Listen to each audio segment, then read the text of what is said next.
¿Qué tal, amigos? Vamos a continuar con la segunda parte de secularismo. El ambiente en el que nos encontramos es la fuerte corriente del secularismo. Se formó, se dio a consecuencia de otras corrientes, no digo que solo de esto, también de un contexto familiar, social, que está presente siempre en toda sociedad, pero estoy tratando de enfocarme en Latinoamérica, ¿ok? No sé cómo será en la India o en Europa, pero en nuestro contexto estoy tratando de desarrollar este punto de qué es el secularismo, ¿no? Se nos queda la idea según el primer video, puse un primer video ahí, si es que no entienden mucho de qué se está hablando ahora, les recomiendo que puedan verlo. Siempre es necesaria la historia para tener un concepto acerca de lo que tenemos en el presente. Gracias a la historia tenemos el presente, entonces es necesario. En el primer video se habló de eso un poco. Y ahora estamos viendo ya las consecuencias de este secularismo en nuestra sociedad, en la actualidad. Entonces, ¿qué era secularismo? ¿Recuerdan? Era el hecho de que cada persona, cada individuo dentro de la sociedad es libre de poder rendirle culto a lo que quiera, ¿no? Tener un Dios, el Dios que él quiera. Políticamente las personas tienen atribuciones en las que siempre y cuando no alteres la propiedad privada, no la afectes, eres libre de hacer muchas cosas. Entonces, secularismo tiene que ver con eso, con darle al hombre la libertad, una plena libertad en muchas áreas, ¿ok? No solamente en la religión. Pero ¿por qué es que yo hablo de religión? Porque como siempre repito, la religión tiene un ideal, se maneja y se guía sus principios, todo está basado en un ideal. ¿Y qué es un ideal? Ideal es de idea, ¿no? Viene de idea, del griego ideas también, que significa una visión acerca de algo. Y las religiones, al igual que la política, son filosofías, son ideas.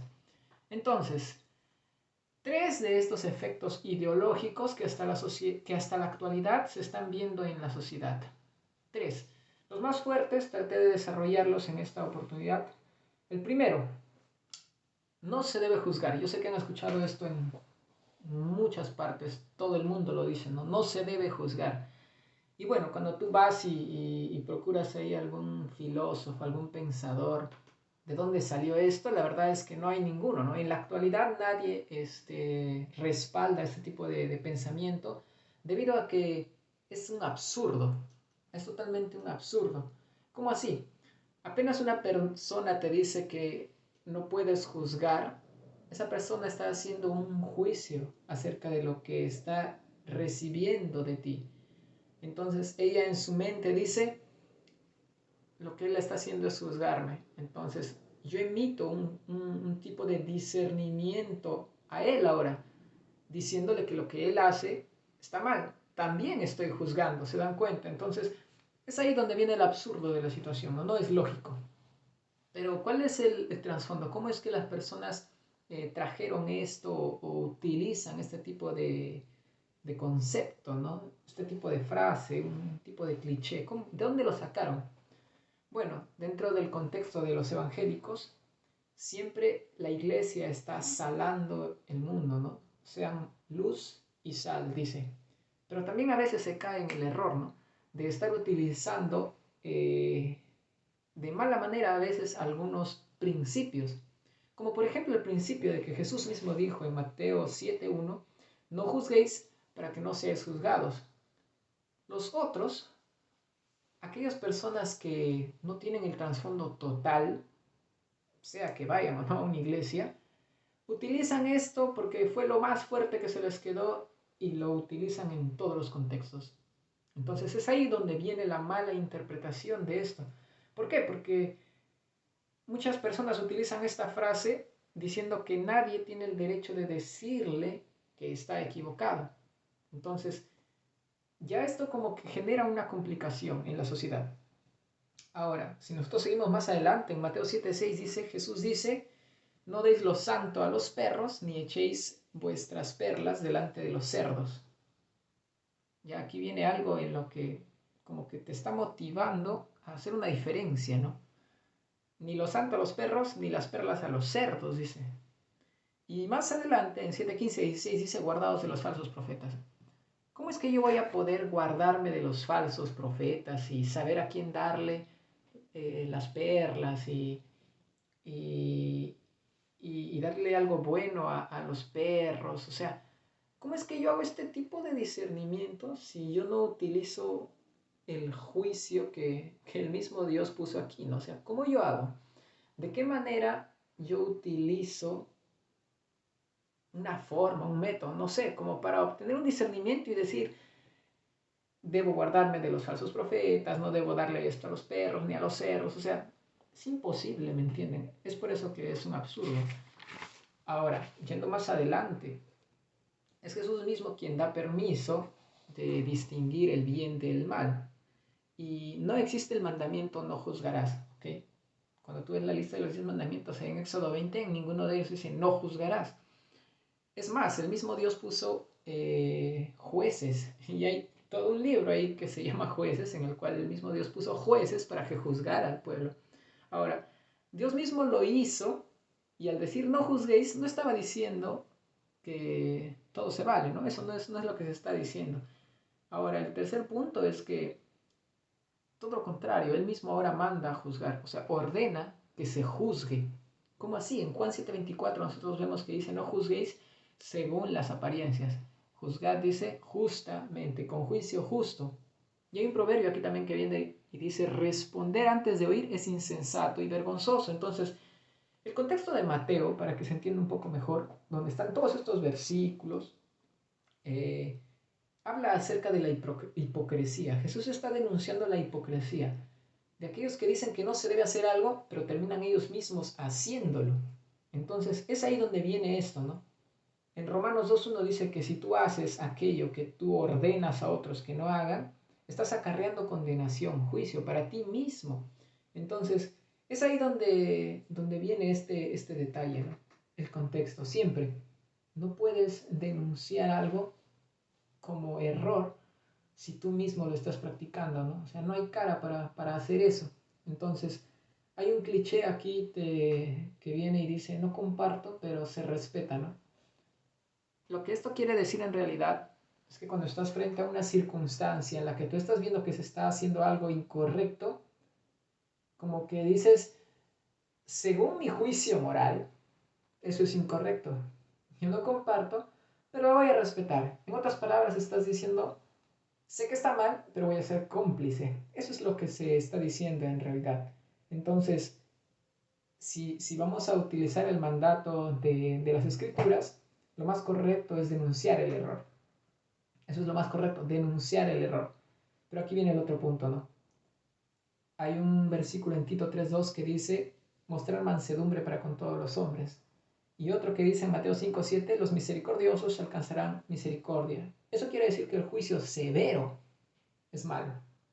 ¿Por qué? Porque como hombre, tú ahora puedes estar correcto, pero debes tratar de corregir con humildad.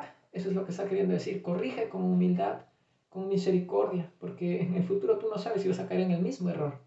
Pero no está diciendo no corrijas, no denuncies el error, no está diciendo eso, ¿ok? Ahora, oponerse a lo malo es bueno. Nos llaman intolerantes, es la disculpa de muchos, ¿no?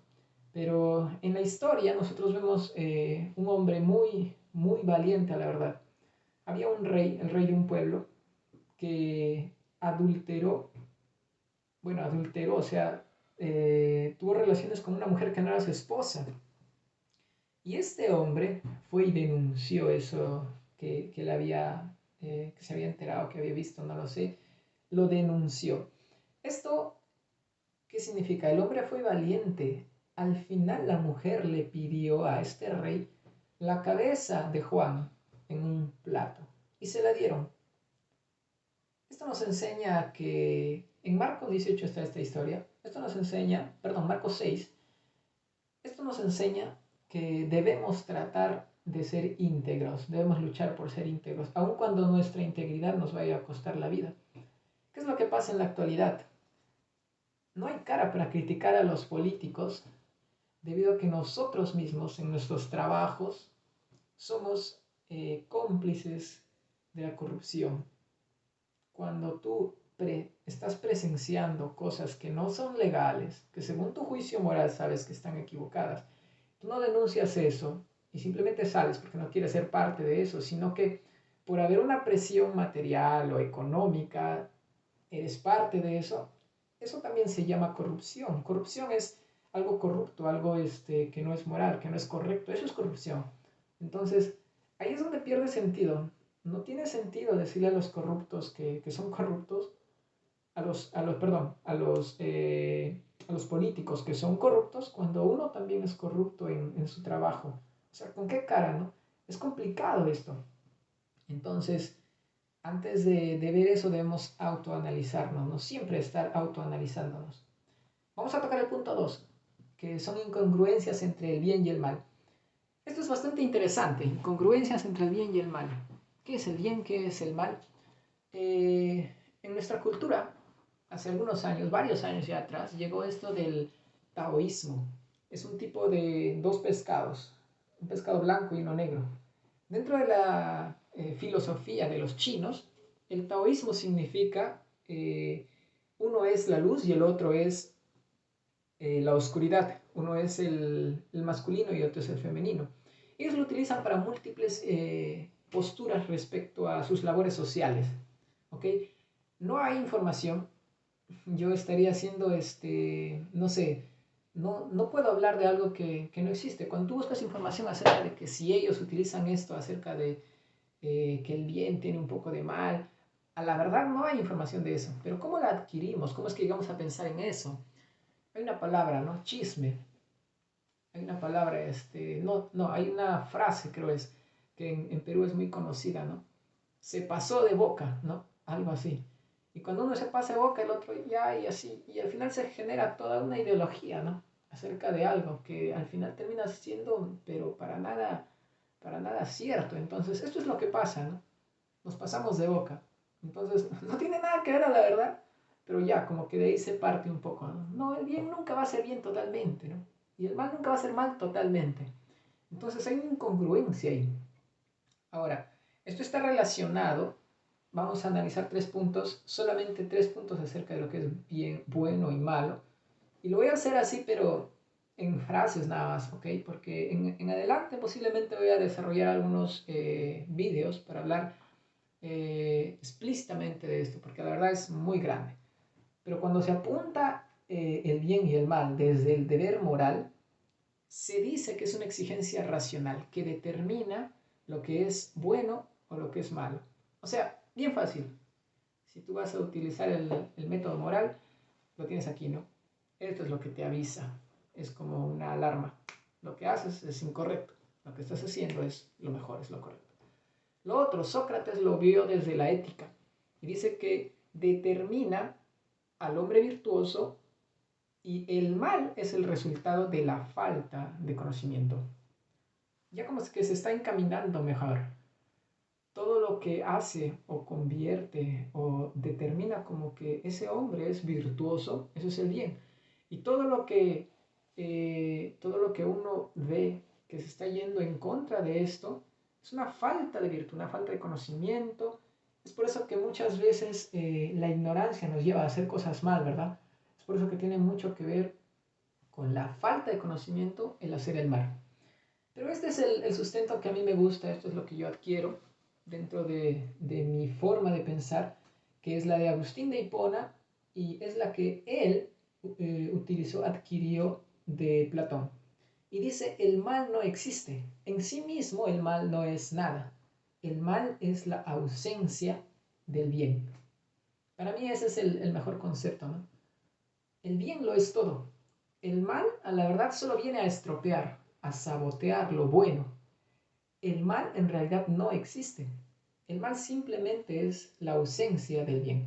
Muy interesante este argumento. Entonces, ¿cómo es que se llega a eso de que no, el mal tiene un poco de bueno y todo lo bueno siempre tiene un poco de malo? O no se puede saber si algo es definitivamente malo, definitivamente bueno. Mucha gente piensa eso, ¿no?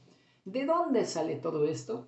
Recordando la filosofía de Nietzsche, Karl Marx, Bertrand Russell, Arthur Schopenhauer, Jean-Paul Sartre, Todos ellos son representantes de diferentes corrientes filosóficas, desde 1700, 800, 1900, y todos ellos tienen algo en común: su ateísmo. El discurso común de decir que el bien y el mal es una idea es una respuesta filosófica que se le da desde el momento en que la Iglesia Católica, como por así decirlo, tiene un bajón, ¿verdad? Y ahí surge la reforma protestante de todas las iglesias evangélicas que tenemos hoy. A causa de ese contexto en el que la Iglesia tuvo ese bajón, no fue rápido ni fácil de superar. Y justo en ese momento es donde estos pensadores entran, ¿no? Porque nacen en ese tiempo. Entonces ellos empiezan a decir que ahora el hombre ya no tiene ningún tipo de presión, porque ya los valores de la Iglesia Católica, los 10 mandamientos ya no servían, ¿no? El hombre podía llegar a crear sus propios valores. Entonces, desde ese entonces hasta nuestros días, se tiene eso, ¿no? De que el bien y el mal es una filosofía y que la verdad no se puede saber qué es correcto, qué es incorrecto. Las verdades absolutas no existen. Este es el tercer punto del que voy a hablar. Pero para terminar, algunos de los motivos por los cuales estas ideas no tuvieron trascendencia, eso de que debes crear tus propios valores, no tuvieron trascendencia, es muy simple de verlo en el hecho de que en los años que prosiguieron, no fue factible en la sociedad, era un absurdo. Yo lo expliqué en el otro vídeo, otra vez hago la misma análisis. Para ti, robar, vas y robas a una tienda, ¿no? Porque te botaron del trabajo y tus hijos tienen que comer. Entonces, el fin justifica los medios. Robar para un fin bueno no estaría mal, ¿no? Para ti eso es correcto, no tiene nada de malo. Ya, pero viene el otro que ha sido robado y el agredido viene y te dice, no, para mí eso está mal en cualquiera de los casos, ¿no? Luego, voy a torcer la verdad para que me admitan en un trabajo. Y para mí eso no está mal, porque trabajar es bueno y digno y todo, ¿no? Pero viene el otro y dice, no, pero estás engañando, estás estafando, la empresa no va a permitir eso y eso es para mí inmoral. Entonces, estas incongruencias acerca de que yo voy a crear mi moralidad en la sociedad a partir de 1900 y todo eso, no funcionó. Era un absurdo, o sea, nunca fue factible. Pero por otro lado, se tienen algunas frases interesantes, ¿no? Que hasta nuestros días, muchos de nosotros como exploradores, ¿no? Experimentales, o sea, como seres curiosos, como seres emocionales, a veces nos gusta utilizar, ¿no? Acerca de que todo es relativo, de que si alguna vez alguien te ve ahí, con una mujer que no es tu esposa, no sé, ¿no? Los más astutos dicen, no, eso es relativo, ¿no? O sea, no, la verdad no fue así, ¿no? Y empiezan a querer torcer la verdad. Y en todos los contextos se trata de hacer eso, ¿no? Entonces, sería notable siempre resaltar que no todos los filósofos, los pensadores, eran eruditos y llegaron a ser reconocidos porque eran grandes seres inteligentes y con capacidades y que sus frases son lo máximo. No todos. ¿Por qué? Cuando tú ves sus filosofías, algunas de las cosas que dijeron funcionan y otras son totalmente absurdas. Entonces, no porque hayan impactado la sociedad, significa que sean el ejemplo a seguir. ¿Ok? Lo vemos en nuestros días.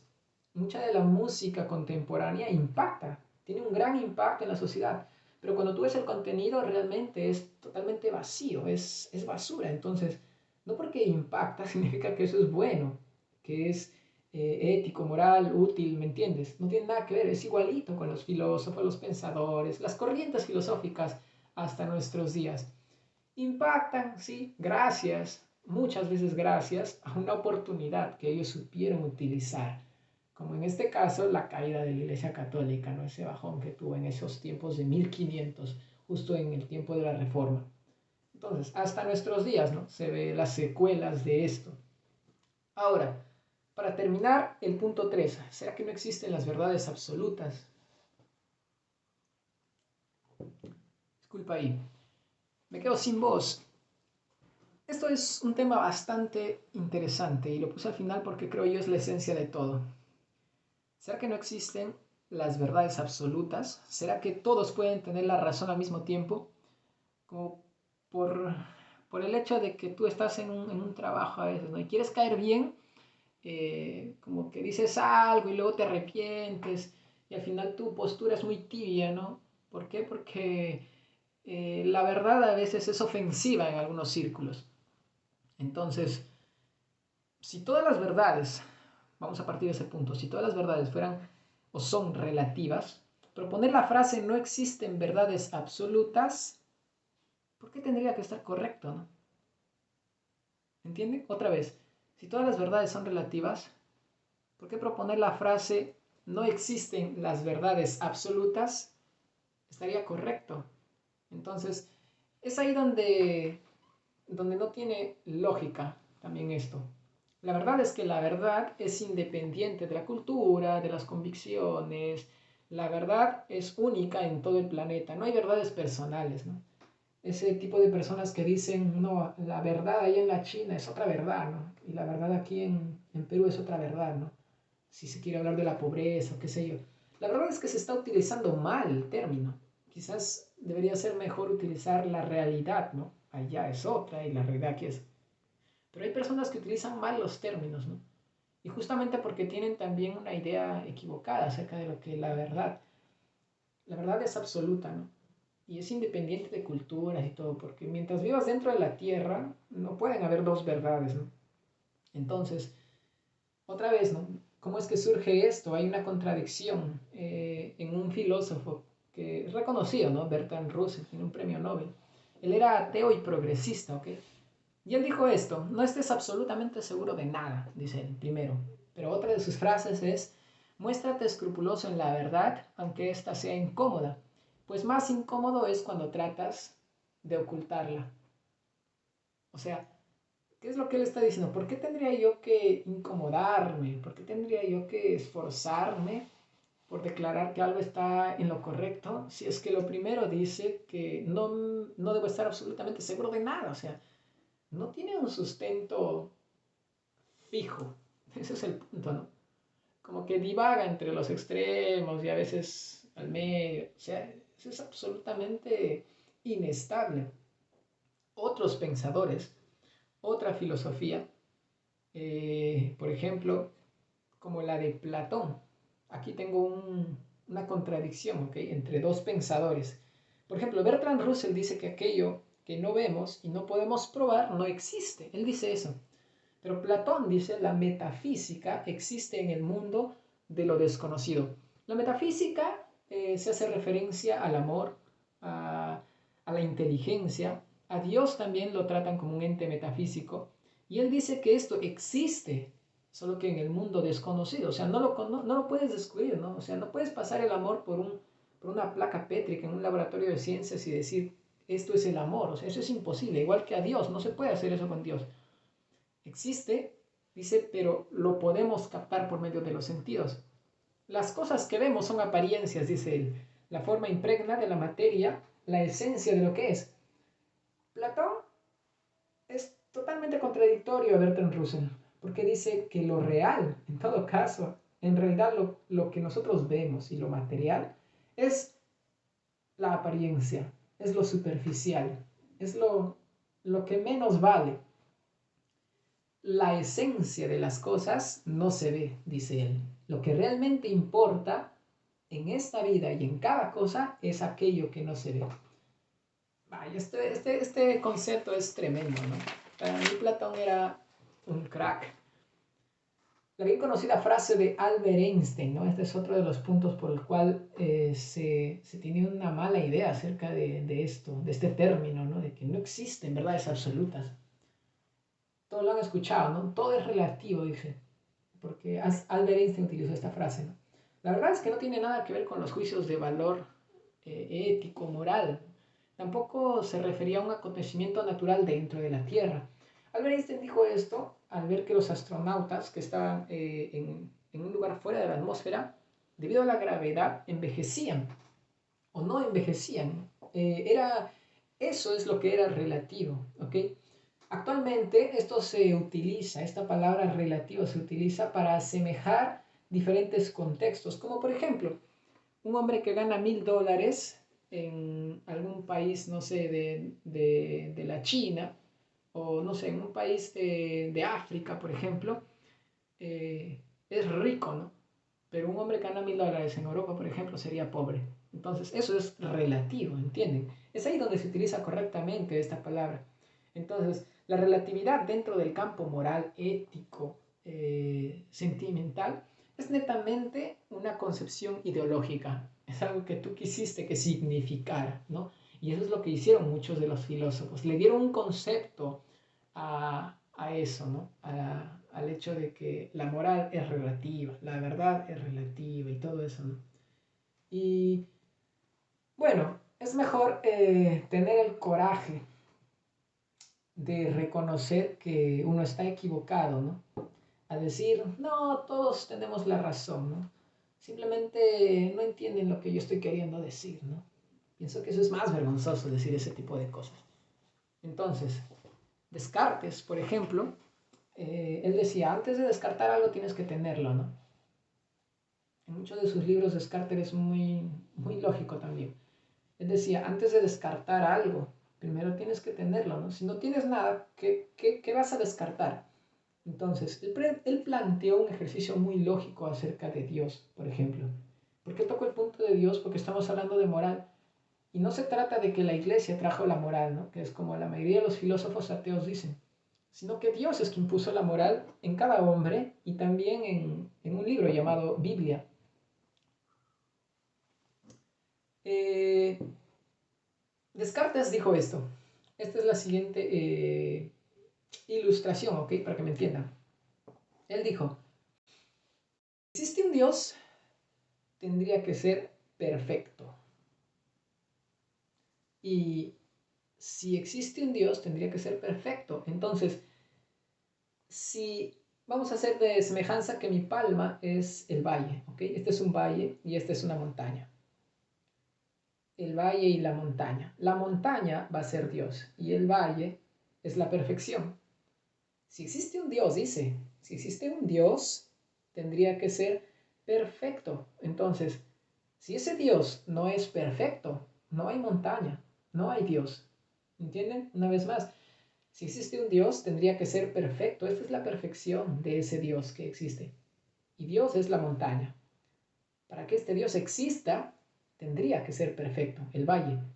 Todo valle, toda montaña necesita un valle para poder sostenerse, ¿no? Entonces, si no existiera, dice, la perfección, ese Dios tampoco existe. Ahora, ¿cómo es que yo deduzco ahora la existencia de Dios? Por lo tanto, si es que hay un Dios, Él es perfecto. Entonces sí existe un Dios, dice él. ¿Por qué? Porque hay perfección. ¿Y cómo es que él dijo hay perfección? Y no solo perfección, sino que este valle representa todos los atributos de Dios. Poder, perfección, soberanía, no, se llama cuando, perdón, olvidé la palabra en este momento, cuando Él está en todas partes, omnipresencia. Hay gran poder y hay perfección, dijo él. ¿Y cómo yo sé que hay perfección? Y por eso él dedujo que sí hay Dios. A veces nosotros pensamos que el Sol, por ejemplo, ¿no? Este es el Sol, está suspendido en la nada en el espacio. Y alrededor giran los planetas, ¿no? Mercurio, Venus, Tierra, Marte. Ahí está el cinturón de asteroides, también Júpiter. Los 9 planetas están ahí, ¿no? Giran y esto está suspendido. A veces creemos que está ahí, ¿no? En la nada. A la verdad, el Sol, la estrella de nuestro sistema planetario solar, el Sol, está viajando, está en movimiento. Y hay una fuerza de gravedad que atrae a los planetas hacia el Sol, evitando que estos se caigan. Entonces, tengo aquí otra Tierra.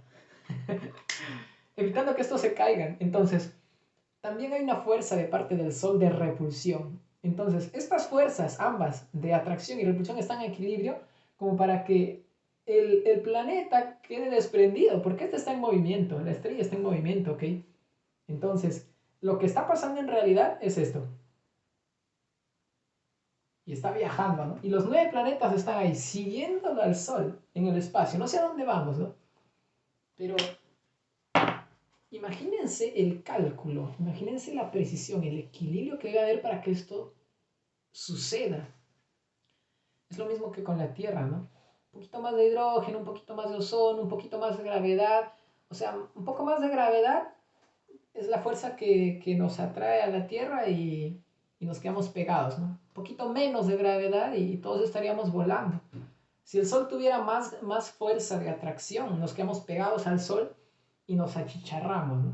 Y si el Sol no tuviera esa suficiente fuerza de repulsión en equilibrio, como él está en movimiento, nos desprendemos y nos perdemos en el espacio. Entonces, hay perfección, hay un trabajo minucioso. Esto no es como que de la nada se hizo solo, eso es absurdo.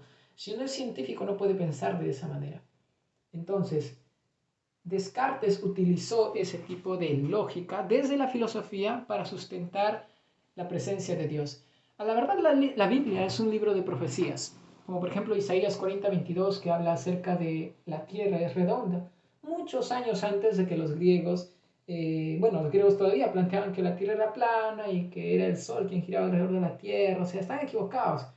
Pero muchos años antes ya la Biblia había dicho que la tierra era redonda.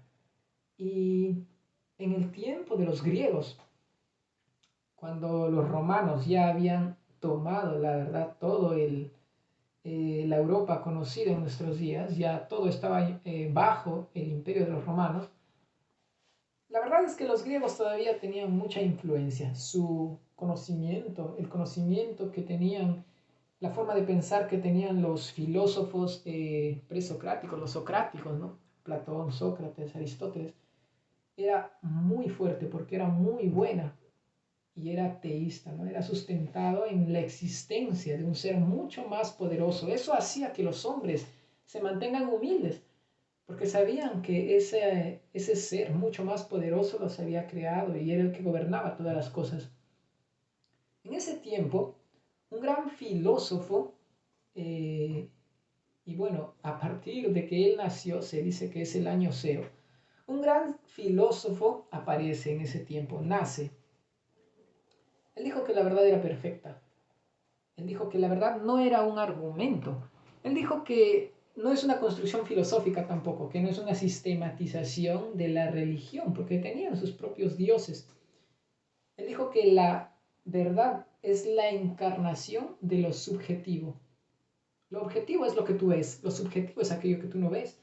Él dijo que la encarnación de lo metafísico, como les decía, ¿no? La verdad, él dice que es la encarnación de lo metafísico, de lo subjetivo, de lo inmaterial, la encarnación de lo eterno.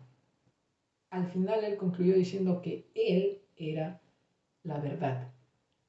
Este hombre se llamó Jesús. Después de lo que él dijo, muchos quedaron sorprendidos.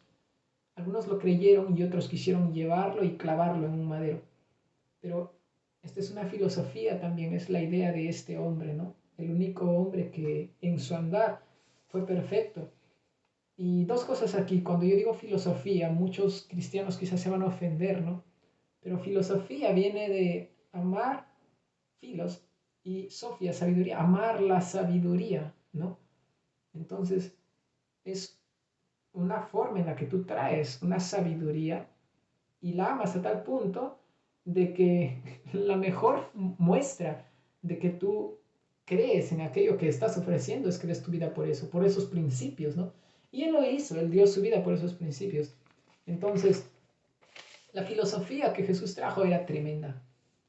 Dice que él vino a representar a Dios y que la única forma de que lo conozcan, porque todos querían conocer a Dios, era a través de él y que él era la verdad. Entonces, una vez más, ¿no? Esta ideología, idea, del griego idea, significa visión. Él tuvo esa visión. Ahora, esta es una postura más para que la consideres, ¿no? Es considerado el acto más básico del entendimiento el hecho de tener una idea. Y a la verdad, yo no estoy aquí exponiendo mis ideas, yo solamente trato de ser testimonio de las ideas de Jesús, de la filosofía de Jesús, del tipo de pensamiento que tenía Jesús y la forma de vida que él tenía, ¿no? Entonces, Dios no necesita defensores, a la verdad. Sería ilógico que si existe un Dios, ese Dios necesite a alguien que lo defienda. Eso sería muy ilógico. Él solo quiere testigos. Y para terminar, me gustaría leerles esto acerca de un padre católico. Muy interesante. Él no era siquiera evangélico, él era un católico. Y él dijo una vez esto, ¿no? Yo sé que no soy dueño de la verdad, yo sé que no sé todo sobre Dios. Hay mucha gente que no vive lo que cree y aparta a su hermano de la religión. Yo sé que de la verdad no soy dueño, yo sé que no sé todo sobre Dios. Muchas veces quien duda y hace preguntas es mucho más sincero que yo. Estoy muy agradecido por la compañía en esta oportunidad.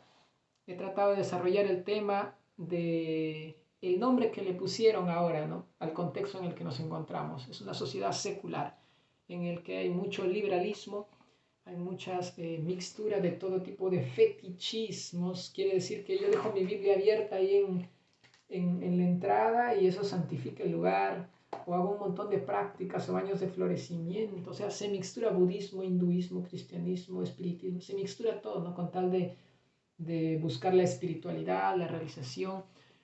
Las personas tienen el libre culto de hacer lo que ellas quieran, ¿verdad? Y el Estado no puede decir nada, ni tampoco el Estado necesita las doctrinas de la Iglesia. La mayoría de los países son seculares. Eso quiere significar secularismo. He tratado de desarrollar la historia de cómo viene esto y las consecuencias en la actualidad. Gracias una vez más y bueno, estaré desarrollando en el futuro otros temas de, de bastante interés actual. Hasta la próxima.